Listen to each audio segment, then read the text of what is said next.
فيه محدش ياكل لقمته.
حبيبي يا باشا.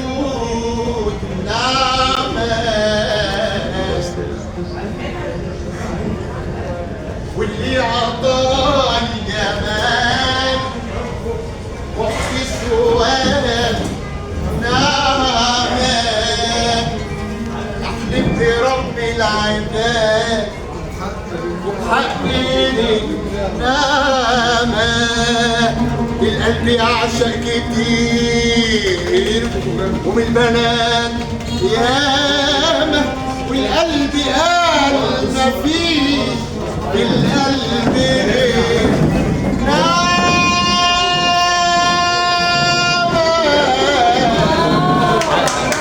والشلة هي كرسي أبو العباس مدد يا سيدي الأمان. الله يسونك يا بلدنا يا مضراب البلاد. شلة يا مرسي يا أبو العباس مدد يا سيدي الأمان. الله يسونك يا بلدنا يا مضراب البلاد. اسكندرية عن بحر الأبيض يتباحى. اسكندرية الخفة عن بحر الأبيض تفاحة. هاتوا الشبك المدفى هاتوا الشبك المدفى ويلا بينا على الملاحة. أيوة ويلا بينا على الملاحة.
موزع. انا طبعا ما حسيتش الاغنيه ديت تتقال وتتلحن الا بصوت استاذ عمرو. طبعا انا حسيت ان هو الراجل دوت يعني عمل كتير، عملنا اعمال كتير مع بعض، في له اعمال كتير على الساحه، تلفزيون وبتاع، له سمه معينه او له ميزه معينه لما بيعمل عمل بيحب يعمله باساس. يعني الاغنيه ديت اتلحنت في اسوان، اغنيه الاول علي دي اتلحنت في اسوان، اللحنه بتاعته في اسوان كانت على القناه 5 بالتلفزيون. انا اللي كتبت الاغنيه ديت طبعا باحساس سيبني البلد اسكندراني، طبعا خط الحرب البيضاء كله خط بتاعي عايز اسكندراني، فكتبتها برضه عملتها باحساس اكتر من 15 حاجه عن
الشغل بتاعنا.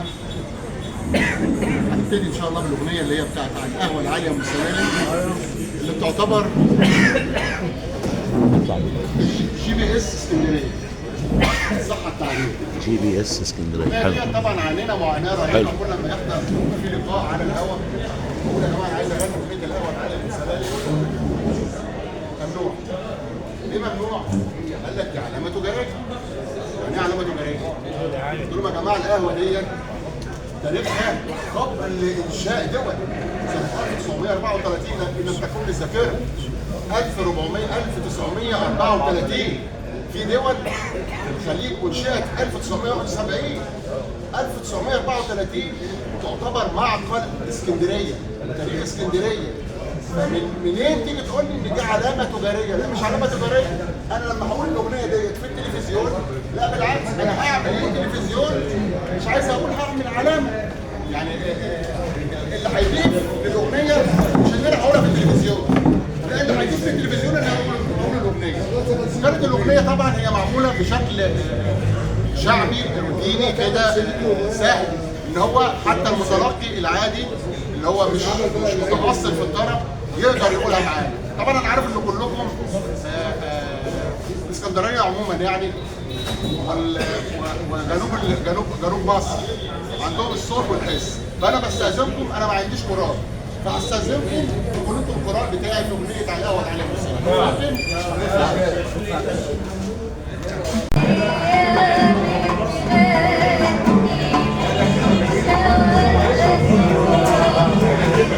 Yeah.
Yeah.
عيني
اللي عافي محدش ياكل لقمته.